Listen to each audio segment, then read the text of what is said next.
Welcome to your Essential Business Briefing. I'm Stephen Carroll. Coming up, a tax revolution for major international companies. We speak to the architect of a new global plan to tackle profit shifting. As property prices continue to rise, is Paris at risk of a housing bubble? And rising rents means smaller apartments. We look at how many Parisians are doing more with less space. First up, though, a new plan to solve the digital tax dilemma. The Organisation for Economic Cooperation and Development has published its long-awaited blueprint on overhauling the international tax system to make sure that countries get their fair share from big companies, including tech giants like Google and Facebook. So, what has the OECD come up with? The new system would change where global firms pay tax and how much they pay. Like before, tax will be owed in countries where companies have a physical presence, but a proportion of their taxable profits will be reallocated to countries based on the sales they make there. This would end the ability of big firms to shift profits from one country to another to cut their tax bills. Exactly which companies these rules would apply to still has to be negotiated, but the proposal envisages it affecting digital and other international firms who have revenues above a certain level. And I'm joined now in studio by Pascal Saint-Amand, who's the Director of the Centre for Tax Policy at the OECD, which has led the efforts in this area. Thank you for being with us. Can you give us an idea of what this plan would change for a big company and their tax affairs, for example, Google? A very simple answer. Today, Google will pay its taxes in the US because it's an American company and will pay hardly anything outside the US, in spite of doing massive business in many jurisdictions. Our plan is to make sure that Google would pay in the US, but also in the markets where they do business, in France, in the UK, but also in Australia, in Senegal, or in many other countries. So that's the goal. Addressing the tax challenges of the digitalization of the economy, which is true for Google, but also for many other companies and not only tech companies, because what is at stake is how do you share taxing right between countries? How do you make sure companies pay their fair share everywhere? So this is a plan that won't just affect tech companies? Actually, it starts with tech companies because you need to make sure that a company can be taxed on a territory where it is not physically present. Today, a country cannot tax a company if it's not physically present. So we'll change that and make sure that companies can be taxed even when they are not physically present, but when they do business on the territory. So that's for tech companies. But when it's about saying how much profit do you put on that territory, well, the question is actually the same for most of businesses, for Nike, for Apple, for Louis Vuitton, or for Google. And that we intend to change the rules for all these consumer-facing businesses. So it will address tech companies and will go slightly more broadly to have updated rules. The rules we currently play with dates back to 1928, almost 1 century. We badly needed to update them. This has become a hugely political issue. We know that, for example, the governments of France, America, many other countries have strong opinions on this. How do those politics feed into the creation of this plan? All this comes from political pressure. Political pressure comes from the people's pressure. You can see the yellow vests in France writing on the wall, we want companies to pay their taxes where they do businesses. So this topic is highly political. And that's why with the G20, 10 years ago, we started this work fighting tax havens. We started with the end of bank secrecy. Then we moved to the taxation of multinational companies. But we were left with the issue of digital companies, of making sure that these companies would pay their taxes where they do businesses, and also that we would have a fairer reallocation of taxing right between developing countries and developed countries. So we had that political pressure, but countries struggle. They don't necessarily want a solution which fits everybody. And that's why the Secretariat of the OECD, we serve a body with 134 members on an equal footing. We've come up with this plan to say, hey guys, if you want a solution in 2020, this is the basis for the negotiation. So this is what we made public today, and we hope the G20 finance ministers who meet next week in Washington will endorse this plan and will support further work so that we have an agreement in 2020. Is there a danger that when the politicians get their hands on this plan that it could undo some of the work in it? Well, I don't see a danger. I mean, tax policy should belong to politicians. It's a real political matter. So we need politicians. We need a top-down approach. If you leave it to the technicians like me or like the delegates in the different countries, they don't want to change much because they're accustomed to the existing rules. This is a highly political topic. You need politicians to come in. Now, the difficulty is that you have sovereign countries. They may not agree. The Indians don't have the same interests as the Americans. And our role is to be the honest broker, bring them at the table and get them agree on a common set of rules. We need common rules to eliminate double taxation for companies, which is good for investment, but making sure that companies pay their fair share everywhere. And that's a question of tax justice and making sure that governments get the revenue they should get from the companies operating on their markets. So who will be the winners and losers with this plan? Well, the losers will be the tax havens.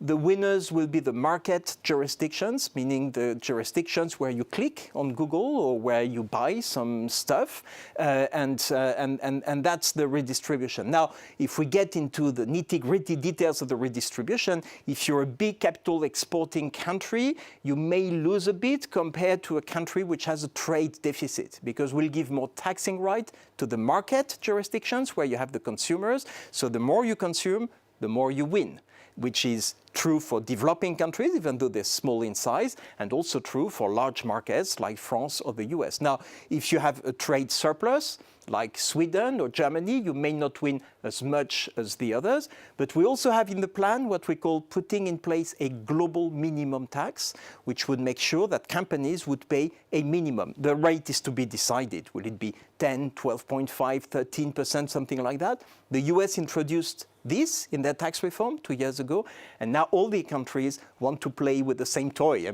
global minimum tax. So that's also why tax havens would lose and other countries would win. And just briefly, how soon could we see this plan in place?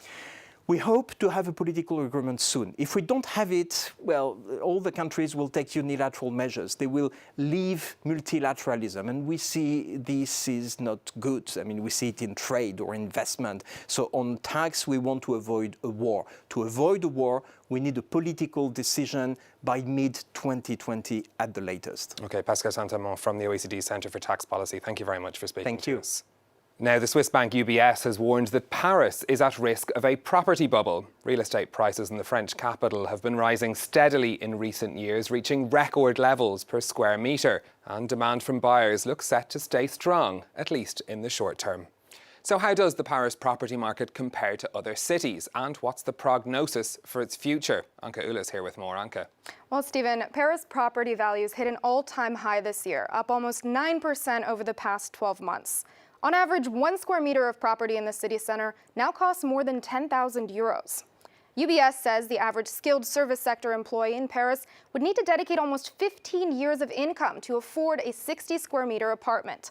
And as you can see from this map, that price point is not mirrored anywhere else across the country. So why is Paris property getting more expensive? A common misconception is that there's too many people and not enough housing. But population has actually decreased in central Paris since 2011. So supply and demand for housing has mostly stayed the same. UBS says that many European cities have inched toward bubble territory due to record low interest rates across the Eurozone. Now that allows investors to borrow heavily at very low costs and then invest that money in property. Paris is not the most at-risk city in Europe. Munich topped this year's list as having the biggest bubble risk, climbing from second place last year. Munich does have a shortage of new housing, coupled with higher demand. Amsterdam and Frankfurt also came in ahead of Paris in the rankings. Now, UBS isn't saying that any of these potential bubble risk cities are going to see a housing crash anytime soon, just that investors should be wary when putting their money in vulnerable markets.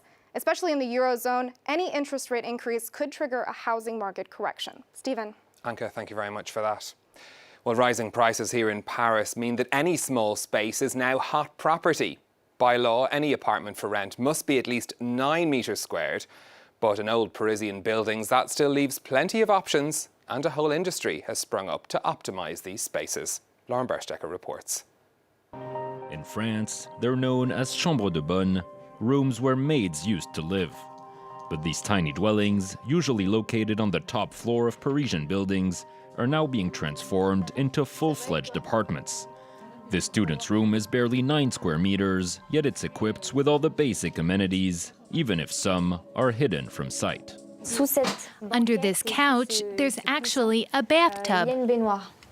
At 550 euros a month, this is all this student can afford, and she's had to get creative. As rents continue to rise across major French cities, these micro-apartments are becoming increasingly common. Leila Bezaz is an interior architect who specializes in turning small surfaces into fully equipped flats. People have to live in ever smaller spaces, and a lot of them don't know how. That's where I come in, to tell them how to work it out, how to live well, and not to get too depressed. Optimizing space to improve quality of life for tenants, but also to allow landlords to increase the rent. This 16 square meter apartment in the heart of Paris comes in at 950 euros a month, a small fortune which Bezaz says is fully justified. This is a queen-size bed in a 16 square meter apartment, so just like the shower, it's quite a luxury. As home sizes continue to shrink, investors have begun to seize on the opportunity to make a profit. This landlord plans to divide her house into 5 individual apartments and hopes to double the current rent. Well, that's it from us for this week, but you can always find the best of our business coverage on our website and on our Facebook page, and you can tweet me at NewStephen with any comments. Until next time, thanks for watching.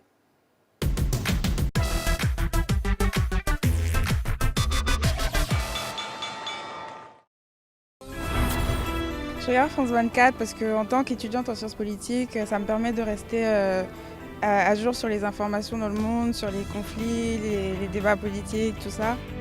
الاختلاف بين فرانس 24 والقنوات التانية في المحتوى المتنوع وفي التوجه الأقرب للحيادية. I like their coverage, especially with the news and the politics, but also I like the cultural aspect because that, me as a Kenyan, I get to learn a lot about Francophone, Africa, Francophone in general, whether it's in Europe or here, just from France 24.